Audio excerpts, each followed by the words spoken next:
Good morning, everyone.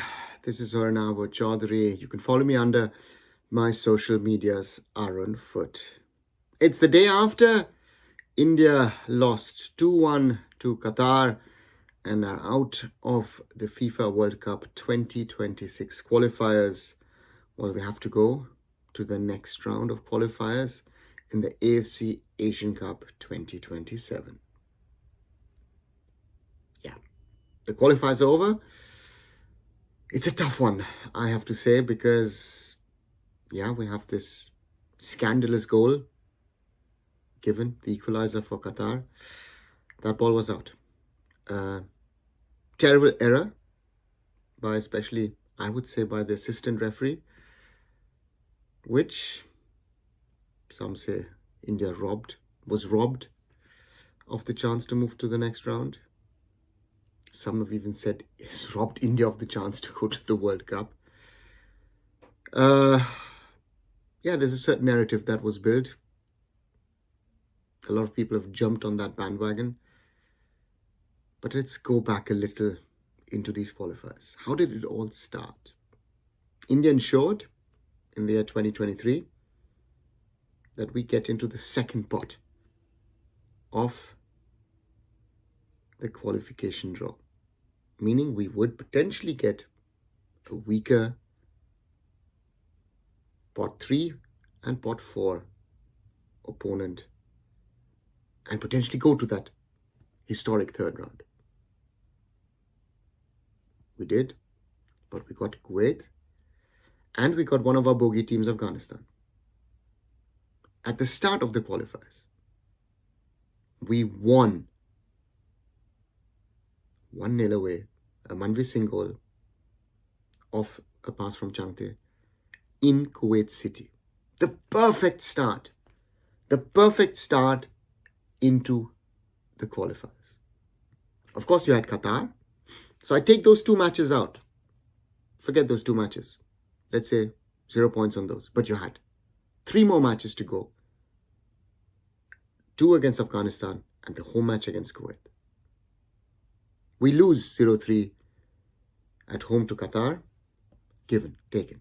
Then comes the March window, the most important window in my opinion. And I said multiple times that if we want to progress from this group, we at least need 4 points against Afghanistan, ideally 6. If we get 6 against Afghanistan, we are indirectly through.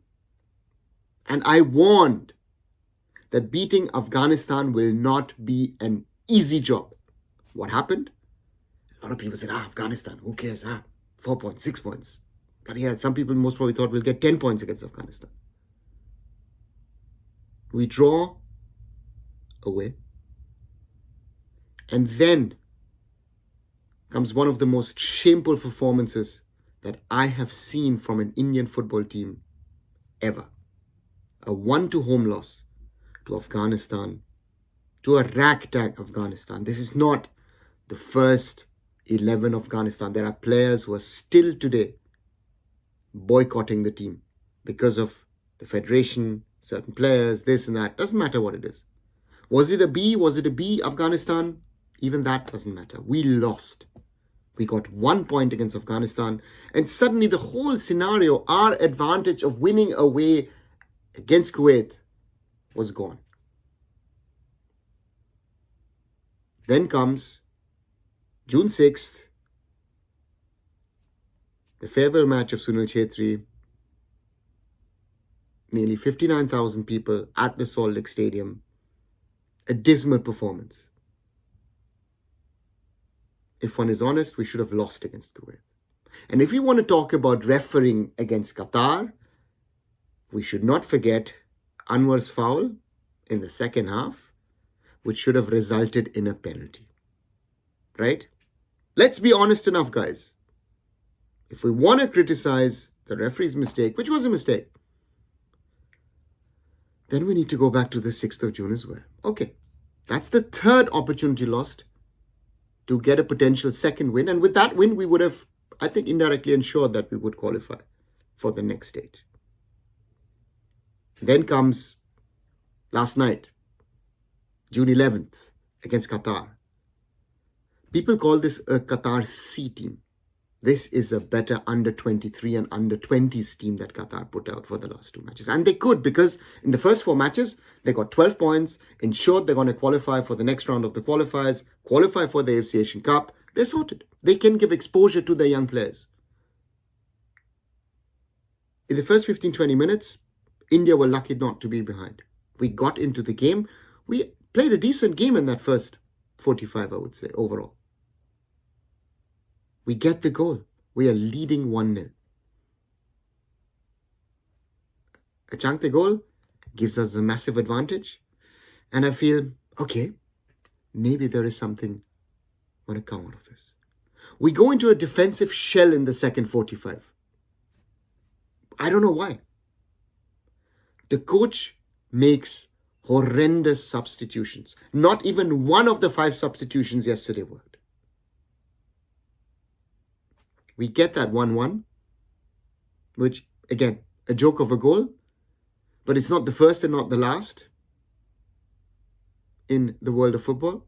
So moaning about that, sorry, doesn't help. Then I can go back to 1966 when England scored that famous Wembley goal, which wasn't a goal, or the Frank Lampard goal against Germany, Thierry Henry against Ireland, Bayern Munich against Real Madrid the other night. So it goes on and on and on. Forget that. Jay Gupta's injured. Has to come off. Why is the substitute not ready? Why are we suddenly playing with 10 men? Why are we not in the position to try and get a second goal? Why is it seems like chaos on the field? Again, none of the substitutes work. And this brings me to the main question of this video. When will the All India Football Federation act? This team, its coach, Igor Stimac, and the AIFF have failed these qualifiers. It was the easiest chance for India to get to the next round of the qualifiers. It's very simple. We failed. So the question to me is, when are consequences to be taken? Who is accountable for this disaster? I can't call it anything else. A good 45 minutes against Qatar and a good few minutes against Kuwait in the first game and 6 games is not good enough of this Indian team. This Indian team is not world class or world beaters. Some people have made this, goal for Qatar a reason to say, you know what? We've been robbed of the chance to go to the World Cup. No, we weren't near, we aren't near. And we'll be talking, sadly, most probably about this in 4 years. Something needs to happen, AIFF. I hope you're listening. I hope you wake up, because this can't continue. It's shameful. It's disgraceful. And deflecting from your own mistakes is very, very easy after that mistake from the referee. But we had multiple chances to get to the next round of the qualifiers, to create history. We did not. So act on this All India Football Federation. That's not a request. It's a demand from my side. And I think from many people, sensible people who understand what happened in these qualifiers. Let me know what you guys think. Do you agree with me? Do you disagree with me? Do you have a different kind of view on things, opinion? Let me know. As always, like this video, share this video, let other people join in the communication, in the discussion. And as always, subscribe to arunfoot, my other social medias, and do visit also arunfoot.com. It's me, Arunava Chaudhuri, signing off, and I'll be back very, very soon. Goodbye for now.